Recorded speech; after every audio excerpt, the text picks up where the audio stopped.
saya tiap lebaran dulu naik motor ya. Opak nagit nepi ka ayeuna di gedung Pakuan ke Opak Sumedang. Karena ya Opak Sumedang ya makasih Badak Sumedang pemantau.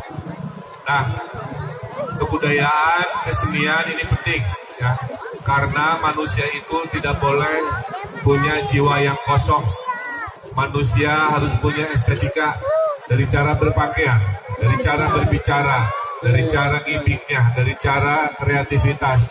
Itulah yang membedakan manusia yang berbudaya, hidupnya hanya kerja, itu tidak berbudaya. Tapi selain bekerja, hidup kita mengapresiasi alam, mengapresiasi langit, mengapresiasi hubungan ke Allah Subhanahu wa Ta'ala, mengapresiasi hubungan kepada sesama manusia. Jadi tadi saya diarak oleh Sisingaan, ya. Kemudian saya lihat ada kuda renggong, ya. Kemudian ada ini disebutnya naon ya teh. Badawang. Oh, badawang. Taman Tumaritis. Ya, kita karek labu aya jendol di dahi. Aya nu ngetepel bae. Aya reak tadi saya lihat juga.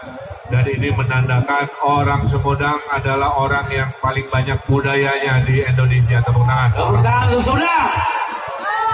Oleh karena itu, tentulah kalau budayawan-budayawan, seniman-seniman mengekspresikan dukungannya, artinya sudah difikirkan matang-matang, sudah difikirkan betul-betul pemimpin mana yang mau dititipkan amanahnya mengurus negara, mengurus republik ini, kira-kira begitu.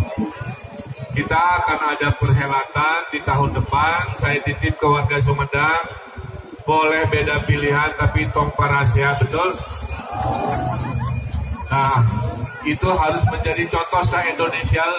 Saya ingin nanti bilang kemana-mana, kalau mau lihat masyarakat yang cinta damai, cinta demokrasi, penuh budaya, datanglah ke sebuah wilayah namanya Sumedang. Tepuk tangan untuk Sumedang.